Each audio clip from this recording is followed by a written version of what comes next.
É isso mesmo, a casa caiu para Alexandre de Moraes e para Lula porque o Donald Trump decidiu usar uma das suas armas mais poderosas contra eles por causa da perseguição contra o Bolsonaro no Brasil. Bora então direto ao ponto, olha aqui comigo, olha aí, assiste comigo que vale a pena. E agora? O que vão falar? Deem uma olhada nisso. Vazou novas imagens do 8 de janeiro. Agora tá explicado por que as imagens não apareciam. Olha por que tanta resistência para divulgar as imagens. Centenas de patriotas desarmados presos, enquanto os únicos armados dentro do Planalto estavam fazendo isso. Olhem isso. Assista. Isso é muito grave. Estou peticionando agora no processo, pedindo a anulação e a liberdade dos patriotas. Isso daqui é inadmissível. Isso é criminoso.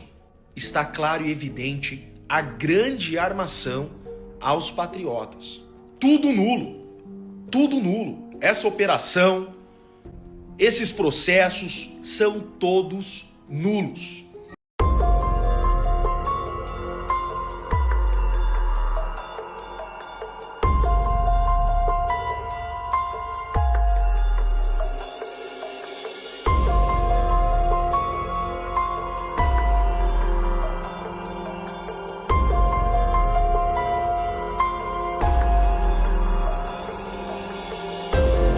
Se Moraes e Lula tivessem ouvido e seguido, eles não estariam agora perdendo essa queda de braço, essa guerra aí contra os Estados Unidos. Vamos entender por quê.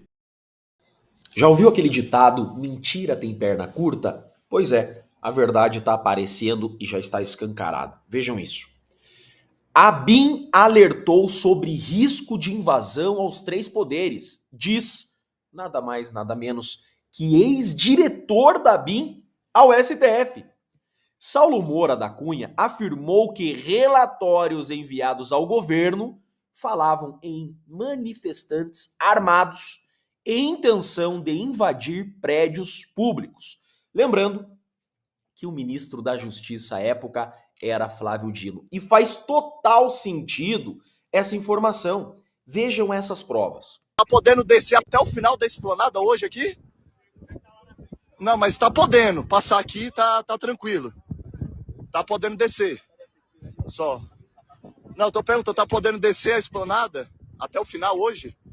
E entrando no espelho d'água, pode também tudo hoje, né? Hoje tá liberado. Hoje tá liberado. Não, é só perguntando, na moralzinha, porque eu também sou brasileiro, gosto de passear aqui hoje. Hoje tá aberto para todo mundo. Impressionante. É só passar pela revista aqui. Passa pela revista aqui, pode ir lá banhar no espelho d'água tranquilo.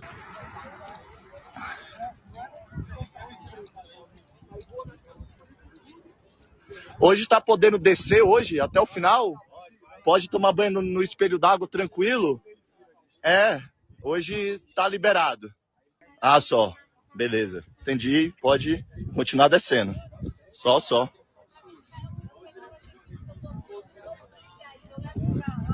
Segundo o ex-diretor da ABIN, a agência enviou ao Sistema Brasileiro de Inteligência, no dia 6 de janeiro, um alerta sobre a presença de manifestantes com acesso a armas e intenções de promover ações violentas.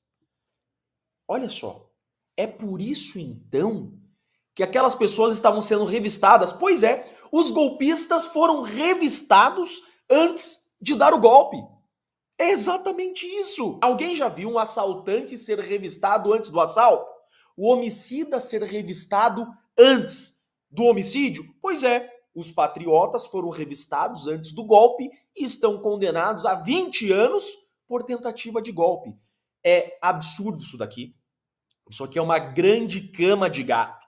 Tá mais do que evidente. Eu não estou dizendo que o governo foi partícipe ou coautor ou quebrou as coisas. Eu estou dizendo que as provas deixam claro que o governo foi omisso, que o governo nada fez, que o governo permitiu que os manifestantes aquilo fizessem. E agora uma questão jurídica que eu quero explicar para vocês. Tentativa de um crime, assim como atentado de um crime, exige-se início de ato de execução. E início de ato de execução exige potencialidade de resultado.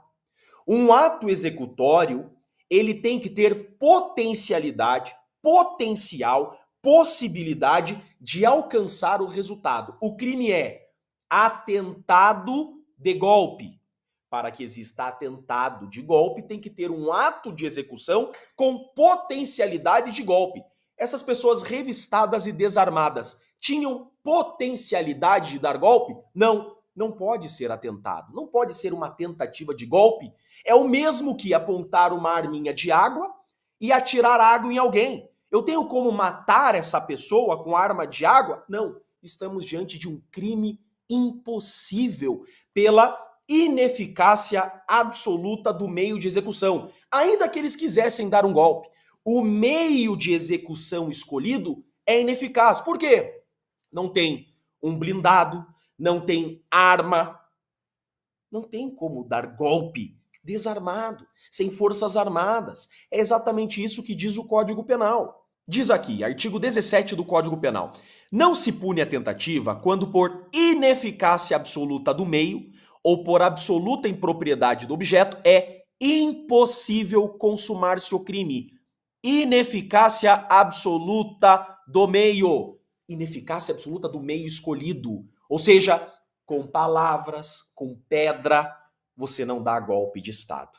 Ou seja, é crime impossível. Essa história de tentativa de golpe é a maior farsa da história do Brasil.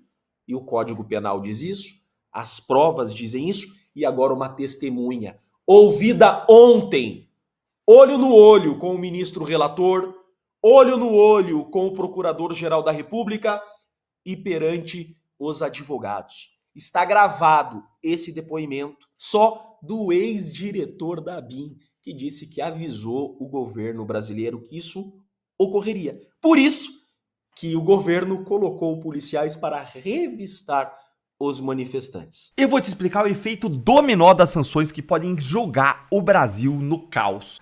Bora lá comigo então direto pro primeiro ponto com esses comentários aqui do jurista Fabrício Rebelo no X. Olha aí.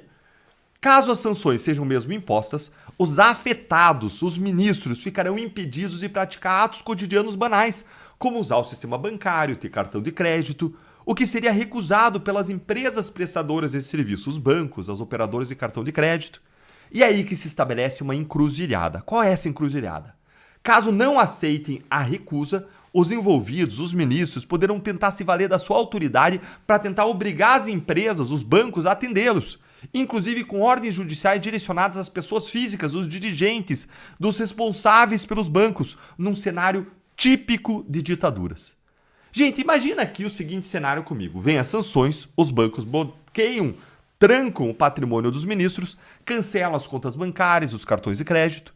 Aí você imagina lá o Moraes, o Gilmar, o Dino, o Toffoli, a Carmen Lúcia, indo lá passar o seu cartão Black para pagar o pão de queijo e o cafezinho na padaria, e aí eles ouvem um barulhinho e o aviso na tela: transação não autorizada, contate o seu banco. Aí eles vão lá, pegam o celular desesperados, abrem o app do banco e dão de cara com aquela mensagem: sua conta foi bloqueada. Você consegue imaginar aí o desespero deles?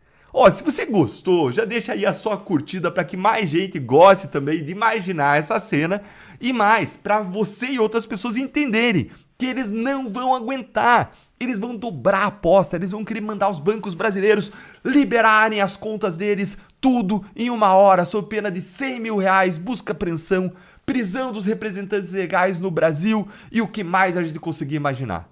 Foi exatamente o mesmo tipo de truculência que o Moraes fez com o X e com a Starlink no ano passado. Não seria novidade isso. E é aí que a cobra vai fumar. É aí que pode vir o caos, que é o que o Fabrício Rebelo descreve no fio dele. E aí você poderia dizer: ah, Deltan, exagero. Por que caos? Gente, por que caos? Porque quando você começa a ameaçar os bancos a aceitar as contas do Moraes, do Dino, da Carmen Lúcia, etc., aí os bancos ficam sujeitos às sanções americanas. Tanto não é exagero que eu vou te mostrar agora quem tá com medo disso. E bora então para o segundo ponto aqui, com essa reportagem exclusiva da revista Veja, mostrando como o medo está imperando no governo Lula por causa das sanções. Efeito Alexandre. O governo teme que possível sanção a ministros atinja bancos brasileiros. Opa! Tá caindo a ficha agora, então é? Bora ler isso aqui que tá caindo a ficha no governo Lula. Sob reserva, o corpo jurídico de diferentes ministérios e do Palácio do Planalto recebeu nos últimos dias ordens para mapear possíveis consequências para empresas e autoridades diversas, caso o ministro do STF, Alexandre de Moraes, seja de fato alvo das sanções dos Estados Unidos com base na chamada Lei Magnitsky. A preocupação do governo é que grandes bancos nacionais que operam nos Estados Unidos e fazem transações em dólar possam de alguma forma ser penalizados na esteira da briga entre o governo de Donald Trump e o juiz da Suprema Corte. Silêncio, pessoal, silêncio.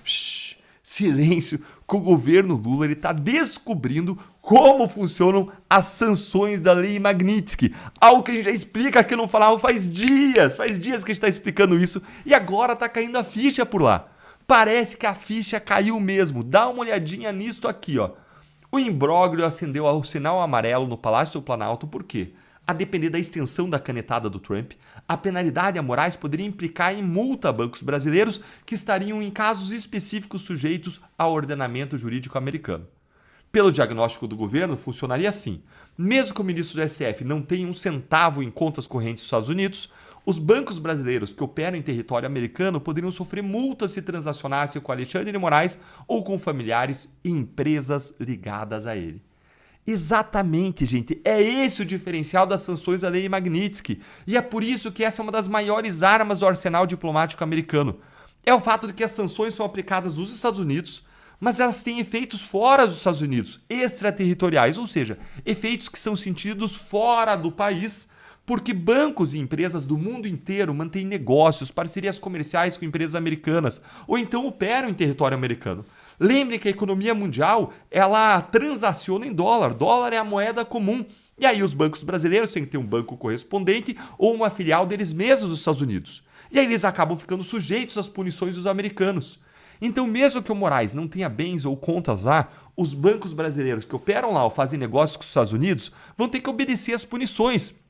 Ou eles também vão ser punidos. Eles vão ser alvos do que a gente chama de sanções secundárias. Isso significa que o Moraes não vai poder ter conta nem no Banco do Brasil, gente. Nem no Banco do Governo Brasileiro. Porque até o Banco do Brasil tem filial ou opera nos Estados Unidos. E já existem precedentes do que aconteceu no passado quando um banco brasileiro desobedeceu a uma sanção americana. Dá uma olhadinha aqui, ó. O precedente mais próximo, mapeado pelo Executivo, pelo governo Lula, ocorreu há cerca de 15 anos. Quando o Banco do Brasil foi multado pelo governo americano por permitir que uma pessoa punida utilizasse uma conta dela em uma agência da instituição financeira nos Estados Unidos para receber valores. E mais, depois que as punições vêm, é comum que os bancos encerrem as contas do punido de um jeito ou de outro, só para evitar a dor de cabeça. Olha aí, ó. Especialistas consultados por Veja dizem que uma prática comum entre instituições financeiras é fechar as contas das pessoas penalizadas pela Magnitsky para evitar futuras dores de cabeça. Entre interlocutores que acompanham a situação dentro do governo, a avaliação é de que os desdobramentos de uma eventual punição ainda são imprevisíveis. Mas os bancos, ainda que pressionados por eventuais multas, não retirariam o ministro do STF da sua lista de correntistas. Gente, isso aí eu quero pagar para ver, porque multa pode ser só o começo. Eles podem determinar que outros bancos dos Estados Unidos encerrem suas relações com os bancos que não cumprirem as ordens. Então isso aí eu quero pagar para ver. Gente, de quem será? De quem que vocês acham que o Itaú, o Bradesco, o Santander, o Banco do Brasil, o Nubank e todos os outros bancos têm mais medo, hein? Você acha que eles têm mais medo dos Estados Unidos ou de Alexandre de Moraes? Olha, eu tenho a minha opinião. Moraes pode muito, mas não pode tudo. E o Big Stick americano é muito maior. É um tremendo de um porrete. Você consegue imaginar os bancos brasileiros excluídos do cenário internacional? Isso simplesmente inviabiliza importações e exportações. Isso instala o caos financeiro no Brasil. E é por isso que o governo brasileiro está tão preocupado. Olha aí, assiste comigo que vale a pena. Não tem nada de ilegal na minha atividade aqui. Se eu estivesse fazendo algum ato criminoso, então as autoridades americanas com as quais eu me relaciono também estariam cometendo o mesmo delito. O que eu estou vendo é que, devido muito da arrogância de determinadas autoridades brasileiras, eles nunca levaram a sério o trabalho que a gente estava fazendo aqui nos Estados Unidos. Sempre me tiravam para chacota, utilizando até alguns adjetivos que não vem ao caso aqui falar. Só que eles acordaram quando o deputado americano Corey Mills, da Flórida, perguntou numa audiência no Congresso americano ao secretário de Estado Marco Rubio, que equivale ao nosso chanceler, sobre a possibilidade do Alexandre de Moraes ser sancionado. Então que o secretário Marco Rubio disse que sim, isso estava sob análise e que existia uma grande probabilidade de que essas sanções ocorressem.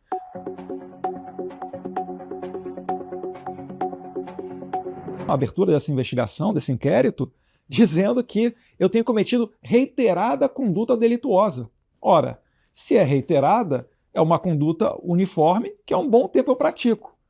O que é que então mudou de um mês para cá?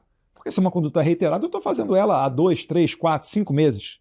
Então, mais uma vez, eles deram para nós a oportunidade de provar aos americanos e ao mundo tudo o que nós sempre falamos, que de fato o Brasil está vivendo um regime de exceção.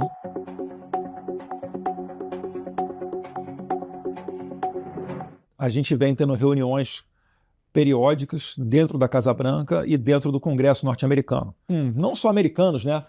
Viktor Orbán, primeiro-ministro da Hungria, presidente Javier Milei, várias outras autoridades por aí. Então eu fico muito satisfeito de me sentir útil. E a prova maior disso é que agora, quando esse regime alexandrino, que eu chamo, acordou, eles estão fazendo de tudo para tentar me deter. Só que agora já é tarde demais.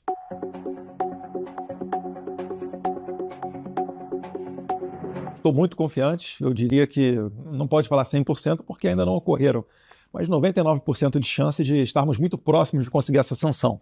Eu falo isso até de certa maneira com o coração partido, porque eu creio que o Brasil deveria ter tido a decência de conseguir parar o Alexandre de Moraes. A gente teve que recorrer aqui à autoridade norte-americana. Graças a Deus a gente tem essa entrada e eu acho que aí a gente, após essa sanção, a gente vai dar o primeiro passo para conseguir resgatar a democracia brasileira.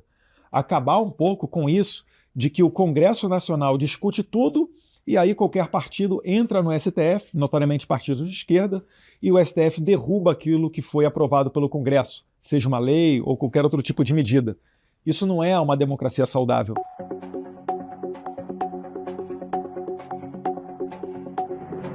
É atender ali a nossa Carta Constitucional de 1988. É o que eu aprendi na Faculdade de Direito no FRJ. Né? O juiz é inerte, ele só atua quando provocado, e a Suprema Corte ela só atua nas causas constitucionais que são pertinentes a ela. Os próprios juízes do STF às vezes reclamam, né, que são vários processos, são assodados, é muita coisa para julgar, mas eles também não delimitam a sua competência. Né? O Congresso Nacional, por outro lado, hoje vive sob ameaça. Você viu o que aconteceu quando o presidente da Câmara, Hugo Mota, foi eleito, né, pouquinho tempo depois, foi enviada a Polícia Federal para casa lá para fazer uma operação contra a pequena prefeitura, que eu não sei nem o nome da cidade, mas que o prefeito é o pai do Hugo Mota. 2 dias depois, o Hugo Mota teve um jantar com Alexandre de Moraes e, na sequência, ele mudou o seu discurso com relação ao 8 de janeiro. Então, esse é o STF que se relaciona na base da extorsão com os outros poderes.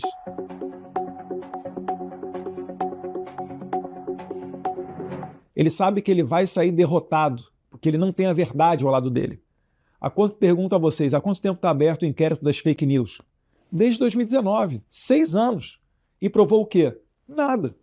Na história do STF tem jurisprudência onde, com muito menos tempo de investigação, inquéritos foram trancados porque ultrapassaram o limite do razoável de uma investigação. E por que contra o Jair Bolsonaro isso daí não vale? Né?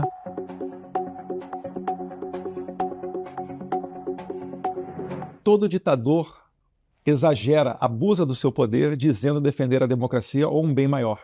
E, para fazer isso acontecer, esmagam as liberdades do seu povo.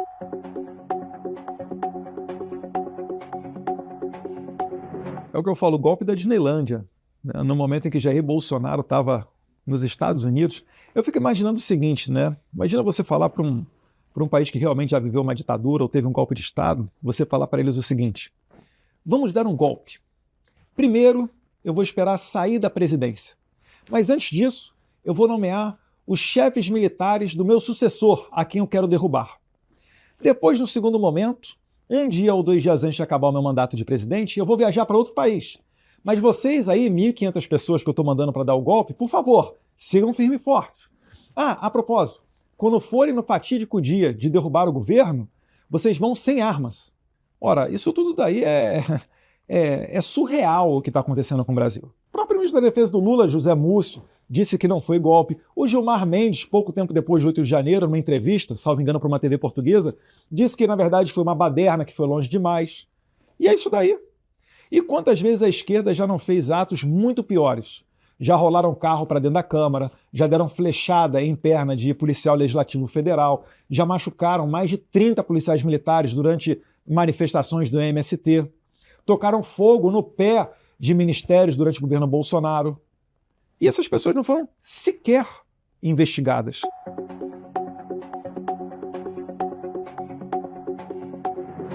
Isso tudo é falácia, é tudo espuma. Essas pessoas, né, tanto do 8 de janeiro quanto generais ou pessoas aí que estão presas nesse momento, Kid Preta, etc., eles estão pagando o pato para que o Alexandre de Moraes construa a narrativa que ele entenda pertinente para justificar uma condenação do Jair Bolsonaro. O meu inquérito agora, adivinhe quem é o relator? Alexandre de Moraes. Atraiu por prevenção. O cara que Glenn Greenwald disse que ele quer pegar o Eduardo Bolsonaro nas conversas de WhatsApp dos assessores de Moraes. Esse é o cara imparcial? É o juiz natural de um caso para julgar meu? Logo eu que estou aqui no exterior denunciando os abusos que ele tem cometido? Ele vai me julgar? São sucessivos abusos. E para piorar agora, né, quando nós somos perguntados aqui nos Estados Unidos sobre todo o sistema do qual o Alexandre de Moraes conduz essas perseguições, a gente tem que, obviamente, falar o nome do PGR, porque ele está alinhado com o Alexandre de Moraes. Agora, o PGR, que eu denuncio aqui no exterior, virou o acusador do meu processo. É a pessoa que vai me investigar. É como se numa guerra de vizinhos, né, um conflito, uma briga entre vizinhos, um deles fosse ser o acusador e o juiz do caso. É claro que todo mundo sabe o resultado final disso. Assim como meu pai está jogando um jogo de cartas marcadas, onde ele já está condenado, esse inquérito visa também me condenar. Provavelmente para me tirar da corrida de 2026, né, para não me dar a chance de concorrer a qualquer cargo que seja na eleição do ano que vem. O objetivo do Moraes é claro: acabar com o movimento liderado por Jair Bolsonaro. É só esse.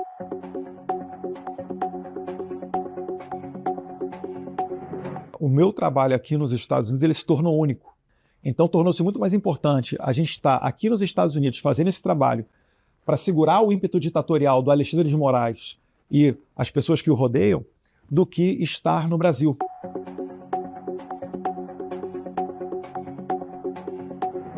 Eu tenho plano de voltar ao Brasil, né? Eu acho que o Brasil é o local onde a gente quer fazer crescer os nossos filhos. Agora, para voltar para o Brasil, a gente tem que ter uma segurança mínima, onde um deputado federal vai poder falar. A gente tem muita coisa para mudar. Primeiro, a gente resgata as liberdades. Depois, a gente tem que mudar um pouquinho as condições do Brasil para que não seja mais o sonho da classe média ter um carro à prova de bala, ou o sonho da classe média ser mandar o filho para estudar no exterior, para talvez passar a morar lá e criar a sua vida por lá.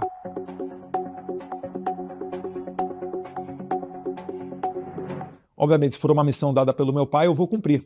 Inclusive, meu nome já figurou em algumas pesquisas, né? Fiquei feliz com isso, mas eu acho que numa democracia normal, quem deveria ser o candidato é o Jair Bolsonaro, que inclusive lidera diversas pesquisas fora da margem de erro.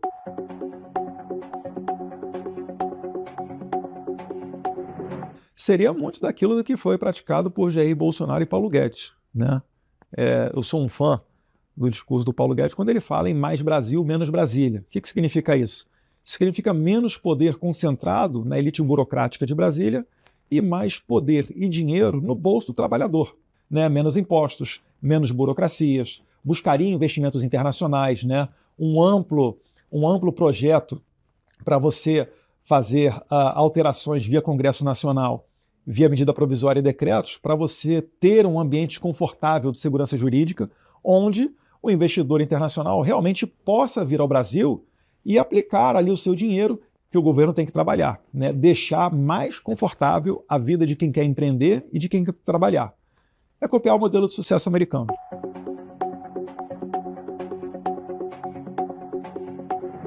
mas certamente não seria alguém da linha do Fernando Haddad, né? Seria alguém da linha liberal.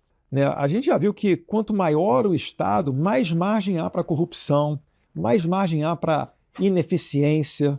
Então eu agiria nessa base aí com certeza, e alguém dessa linha de pensamento mais liberal seria com certeza uma pessoa indicada para ser um futuro ministro da Economia.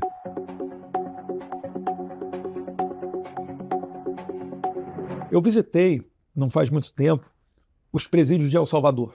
E a gente conseguiu ver o que ele fez com relação ao enfrentamento à criminalidade, transformando El Salvador, que era o país mais violento do mundo em 2016, para o mais seguro do hemisfério ocidental na atualidade. Bem, o Bukele ele agiu em cima do tráfico de drogas, mas tráfico não era o problema principal deles. O problema principal deles era o desencarceramento. Então a atuação do presidente Bukele no encarcerar dos criminosos foi sensacional. Hoje, basicamente, em El Salvador, o que acontece? A pessoa ela vai presa e não sai. É por isso que não tem mais crime por lá. É por isso que a sociedade colocou Bukele com cerca de 90% de aprovação na última reeleição dele, né, ano passado. E é isso daí que eu acho que seria o ideal da gente fazer no Brasil.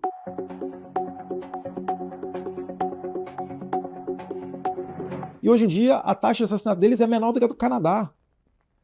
Não tem como, né, essas críticas prosperarem, porque é um trabalho que está sendo muito exitoso.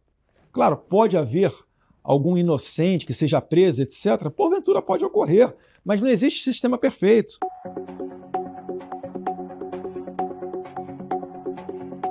Eu acho que o Tarcísio, né, mas reiteradas vezes, o projeto político, a reeleição excelente ministro,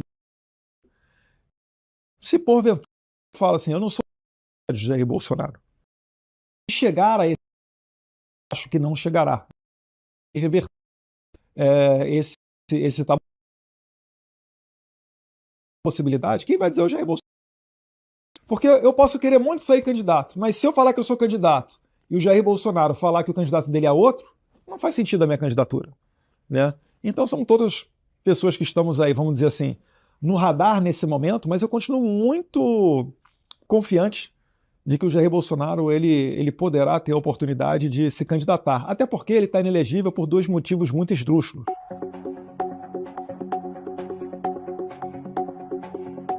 Eu tenho dúvidas. Eu acho que enquanto cidadão pagador de impostos, eu posso ter as dúvidas que bem entender. Até porque muito foi propagandeado de que nosso sistema é inviolável, mas o próprio TSE reconhece que houve uma invasão em 2018. Então, eu acho que, em virtude disso tudo, o cidadão é merecedor de ter uma transparência maior. E se o STF não intervir no Congresso Nacional, isso já vai acontecer naturalmente. Porque o voto impresso nunca foi uma pauta da direita ou da esquerda.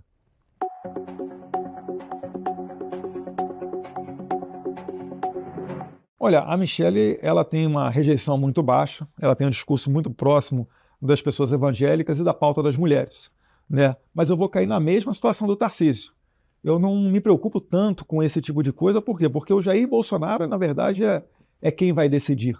É claro, se você estiver performando bem, ele vai ficar mais confortável de dizer que é você, ou ele, ou ela, enfim, qualquer outra pessoa. Mas esse momento para chegar vai ser difícil de arrancar do presidente Bolsonaro. Ele vai deixar para os, não é nem os 48 do segundo tempo. Eu acho que seria para os 49 do segundo tempo.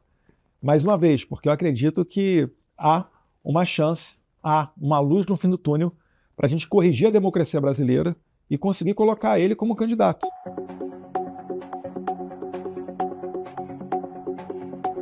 Não, porque ele é o líder natural.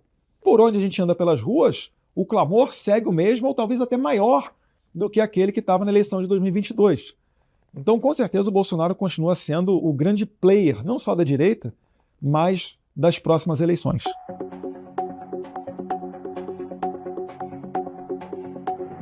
Eu acredito que o governo Bolsonaro teve muito mais acertos do que erro.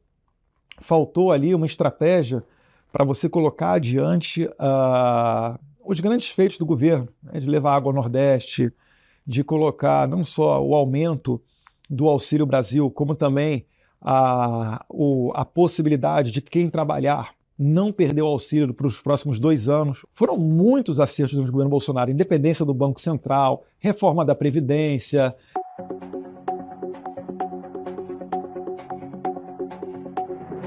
Foi quando eu saí da Universidade Federal do Rio de Janeiro e comecei a ter contato, né, com o mundo real, até com outros autores de livros, etc., né?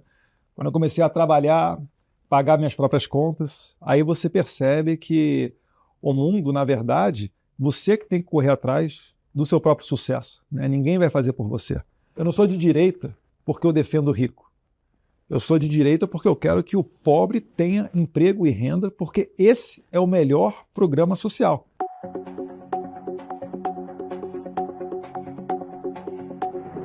Eu acho que não. Eu acho que a gente vai conseguir reverter a tempo esse julgamento de cartas marcadas. A gente vai conseguir segurar o ímpeto do Alexandre de Moraes, mas se ele optar por esse caminho radical de prender uma pessoa inocente, uma pessoa que não roubou dinheiro público, uma pessoa que continua tendo a sua vida nos mesmos padrões de sempre, então a gente aqui nos Estados Unidos vai fazer de tudo possível para acionar as alavancas do governo norte-americano para que as autoridades americanas, se assim entenderem, né, sancionem o máximo o Moraes, não só ele, como também as pessoas financeiramente ligadas a ele.